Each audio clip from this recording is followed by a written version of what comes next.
Though he no longer runs Microsoft, Bill Gates' actions are still monitored and scrutinized around the world, and some of his recent stock market moves have created a buzz. Microsoft's founder famously predicted that something like the coronavirus pandemic might occur and is now on the lookout for what the next pandemic could be, even publishing a book titled How to Prevent the Next Pandemic. Many of Gates' stocks have been sold, and his investment focus has changed, which experts are viewing as a sign of yet another possible market crisis.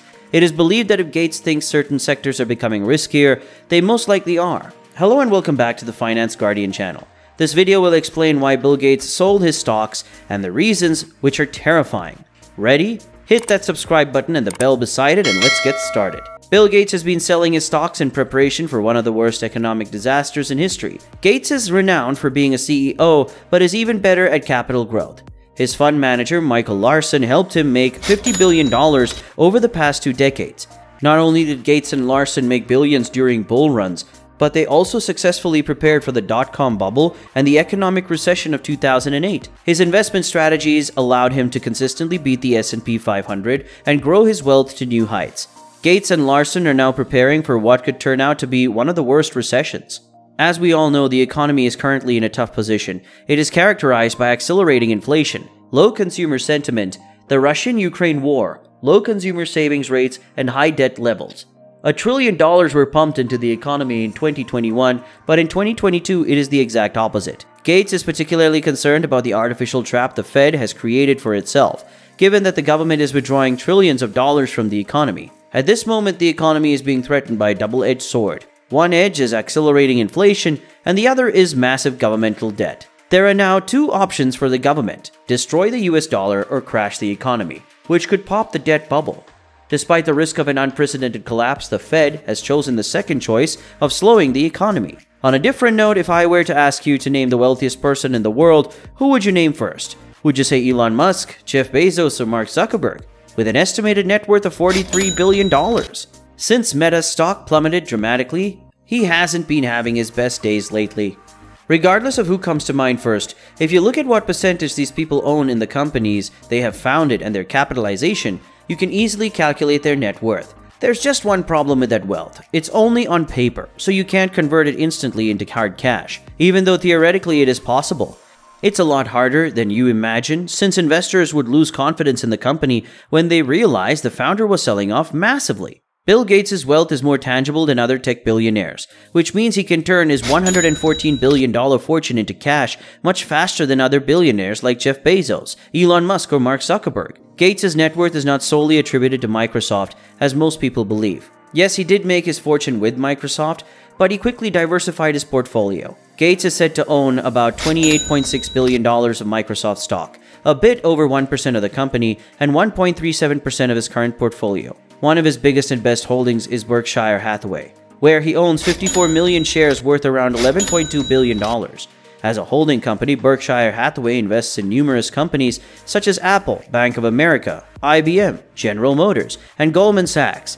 It also owns entire companies such as Gecko and Duracell.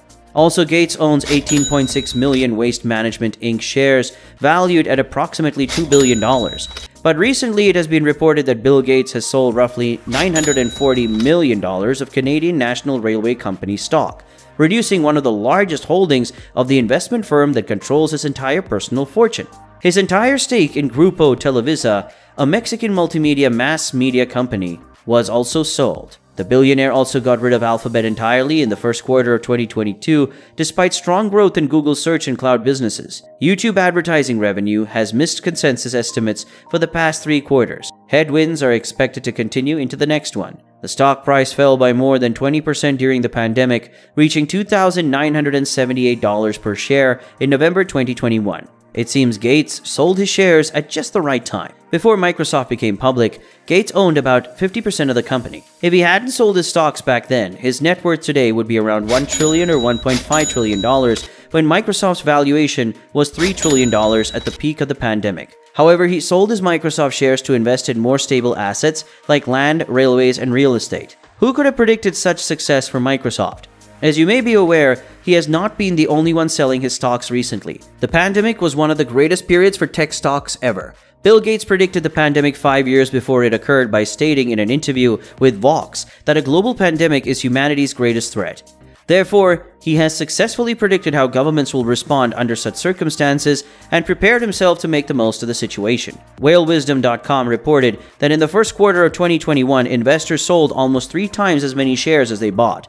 Mark Zuckerberg personally sold Meta Platform Inc. stock practically every weekday for the entire year. It was the first time either Page or Brin had sold their shares since 2017, when they sold around $1.8 billion and $1.7 billion in Alphabet Inc. stock in 2021.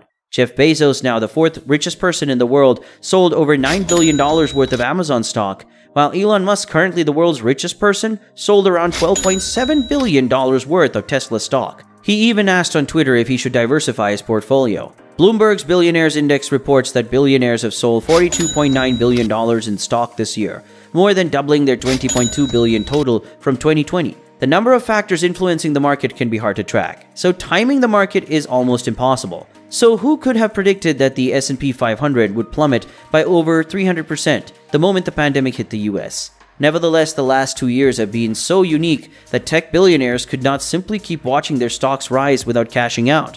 The only problem is nobody knew how far the Fed would go before raising interest rates. Investors began to sell stocks in 2021 with concerns about inflation increasing. By the end of the year, many had already sold their stocks, including Netflix, and many exited their positions. But the Fed hung on to its 0% interest rate for a short while longer. The Fed, however, made it clear in March 2022 that it was going to crash the market along with inflation. Since then, anyone who doubts the future has been selling off whatever they can before everything crashes further, which is exactly what happened. The sell-off is probably over, but stocks are most likely to continue to fall for a little longer, particularly when a recession is expected. Since Fed policymakers said interest rates will rise to around 3.4% by the end of the year, up to 1.9%, they projected in March. As of November 2, 2022, the Federal Reserve's interest rate is between 3.75% and 4.25%, which is already above that level. Future cash flow is less valuable with the rise in interest rates, which lowers the value of companies, particularly tech companies, that intend to bring in cash in the future. It seems as though the Fed wants to reduce demand to the point where it matches supply. Still, it is unclear if rising interest rates will fix inflation, since inflation is influenced by other factors, like rising energy prices in response to Russia's invasion of Ukraine and supply chain problems. However, not everyone agrees with the Fed's policy, since the focus should be on fixing the supply chains rather than crashing the demand. I guess we'll have to wait and see how everything unfolds. And that is all the time we have today, folks. We hope you enjoyed this video, and if you did, please hit that like button. If you're new around here, subscribe to our channel to remain updated about all our future videos. We'll see you next time.